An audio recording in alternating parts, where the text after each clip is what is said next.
Ok, donc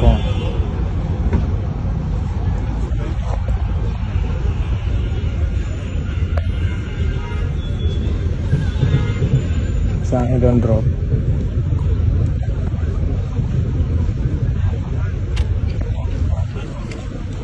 Ça hit the call.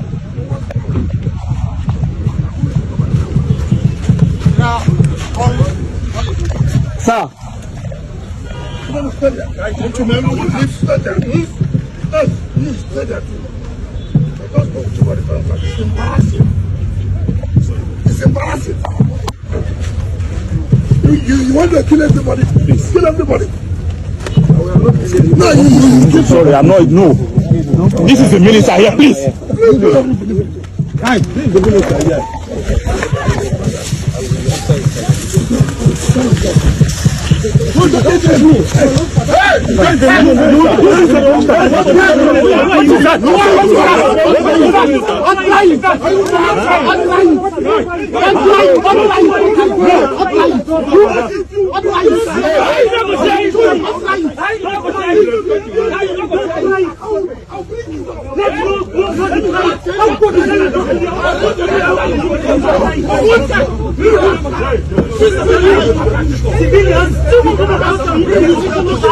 Who are you? Who are you? I don't talk to you. Who are you?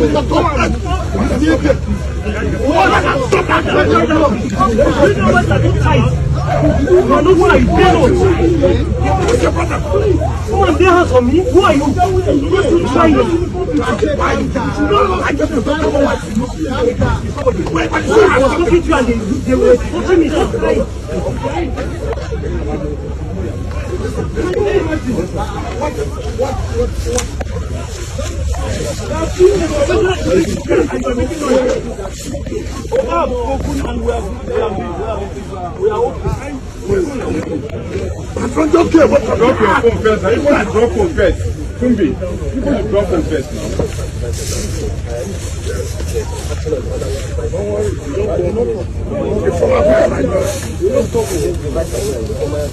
what I'm saying here, I'm formal.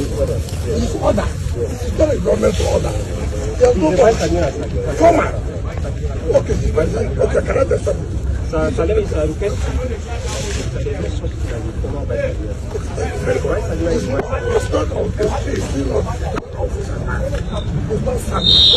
Even if it's happening in this is government property. Show me the document you have. You have no document. And bring the document. Excuse me. I'm the minister. You cannot tell me. You cannot tell me that. We cannot continue to have this impunity. When I provide you to you. The situation unfolded on a humid afternoon that carried the uneasy stillness often felt before a major confrontation, the kind that gradually attracts attention until the tension becomes almost tangible in the air. As the minister arrived at the disputed property, the arrival of heavy machinery, especially the large bulldozer positioned at the rear, immediately signaled that the standoff had reached a decisive and controversial stage.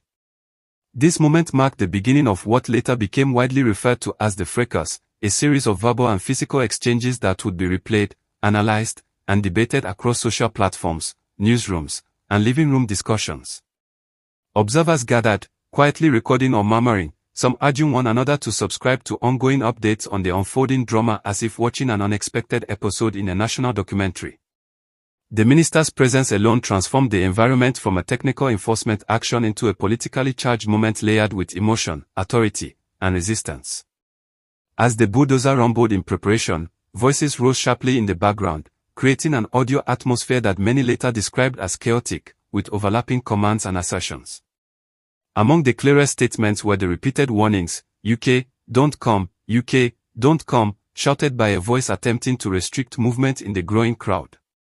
In another pocket of the confrontation, someone insisted, "Sign here, don't drop," as though the resolution depended on a document whose legitimacy remained contested. One individual pleaded, "Sir, I do a call," followed by another voice addressing someone directly with, "Sir, you're not a soldier," only for a different voice to counter with confusion, "Soldier. I don't remember who you're a soldier." Within this cloud of uncertainty, The repeated phrase, "You're a soldier too," emerged almost like an accusation mixed with frustration at the blood rose and unclear authority structures in the moment. The atmosphere carried a raw embarrassment, made explicit when someone exclaimed twice, it's embarrassing," emphasizing how the scene felt out of proportion for a dispute that, on paper, should have followed administrative channels rather than erupt into public disorder. In documenting and analyzing this type of situation, it's helpful for the audience to reflect critically on how public institutions function and how the presence of high-ranking officials can dramatically shift the tone of enforcement actions. Remember, if you appreciate deep dives like this, feel free to subscribe to the channel and contribute your perspective in the comments. Your engagement helps strengthen conversations around governance and public accountability. Back at the scene, an intense argument escalated when someone shouted, "You want to kill everybody."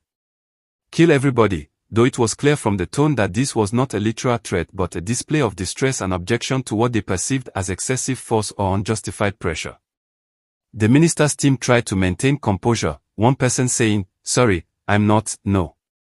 This is the minister here, please," trying to reassert order and remind everyone of the official capacity in play.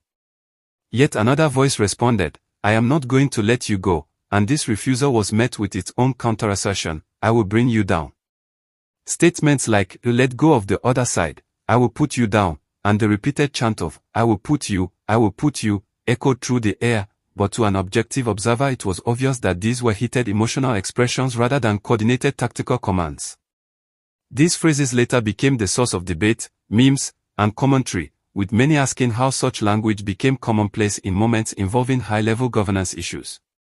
As cameras continued rolling, and yes, remembering to keep recording and even sharing these kinds of analysis can help inform broader civic discussions, someone demanded, "Drop your phone fast, I want you to drop your phone fast," insisting repeatedly, "Your phone fast, your phone first." The request was echoed again in a different tone, "Tambai, you go drop your phone first."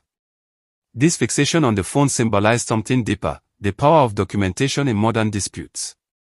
Recording devices now serve as both witness and defense mechanism, often becoming central to transparency.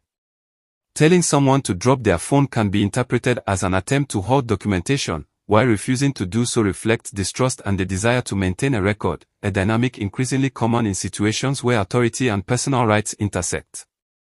As the conflict escalated verbally, someone threatened, "You follow me or I'll kill you," but again, later reviews and evaluations clarified that the statement occurred in a chaotic environment where frustration, fear, and adrenaline heavily distorted communication. Another voice countered with authority, "You don't talk to me, you back up," asserting control while adding, "You know what I'm saying. You are a bummer." This term, repeated more than once, stood out for its unusual phrasing, interpreted by some analysts as a mispronunciation or spontaneous insult rather than a legally meaningful label. Another voice insisted, "This is order, this is a very governmental order," emphasizing, perhaps excessively, the legitimacy of the action being carried out. When authority is asserted through repeated declarations instead of procedural clarity, misunderstandings grow. That is why it remains essential for the audience to engage critically. If this commentary helps clarify things, feel free to support the channel by liking or commenting, as it genuinely helps maintain a platform for well-reasoned public analysis. The confusion peaked when someone declared, "I have no documents," while another insisted, "I bring the documents," and yet a different voice tried to navigate between them with repeated, "Excuse me, excuse me, excuse me." The minister, stepping forward with a tone of finality, declared, "I'm the minister, you cannot tell me," followed immediately by an interruption, "You cannot tell me that." These exchanges revealed how contested authority becomes when documentation, procedural steps, and communication break down simultaneously in a high-pressure moment. The minister's frustration surfaced again when they said, "You cannot continue to argue with impunity," a phrase later quoted extensively in public discourse for its dramatic resonance. The conflict, however, grounded itself again in practicality when someone asked, "Where is that proof that you would do it?" Returning the conversation to the root issue, whether due process was followed and whether the demolition was truly authorized. From an analytical standpoint, such scenes illustrate how governance, security, civil rights, and communication intermingle unpredictably when emotionally charged individuals confront legal institutions without a clear procedural script. What should have been a straightforward administrative enforcement action evolved into a highly publicized symbolic confrontation, revealing deeper underlying tensions around trust in authority, legal certainty, and personal security. These themes are worth reflecting on, and if you find yourself following along with interest, feel free to subscribe to stay connected with future analyses that unpack complex national events and explain them in clear, accessible language. The bulldozer, still idle at this point, acted almost as a physical metaphor for the looming consequences of whichever side prevailed. To some observers, its massive frame represented statutory enforcement, the literal weight of government implementing planning regulations or reclaiming land. For others, it symbolized excessive or premature force, a sign that negotiation had failed or that the state was taking an unnecessarily confrontational approach. Both interpretations coexisted as the crowd swelled, people lifting phones to record what they suspected would become a significant public moment. Voices layered on top of each other, concerned, angry, pleading, assertive, creating an echo chamber that made it increasingly difficult for anyone to interpret intentions clearly. In such an environment, emotional contagion becomes powerful, fear amplifies fear, resistance amplifies resistance, and misunderstanding multiplies rapidly. That is precisely why objective analysis remains important after the fact, to help distinguish emotion from fact and perception from demonstration. At the heart of the fracas was not simply the presence of a bulldozer or the minister's intervention, but the clash between personal property claims and the enforcement mechanisms of the state. The property in question, reportedly linked to a rear admiral, carried its own symbolic weight. In public discourse, the military often represents discipline, hierarchy, and national protection, and the idea of a high-ranking officer's property being demolished, especially in such a dramatic fashion, created a narrative tension that drew national attention. The public began asking whether the demolition was justified, whether due process had been followed, and whether the emotional intensity on display reflected deeper institutional mistrust.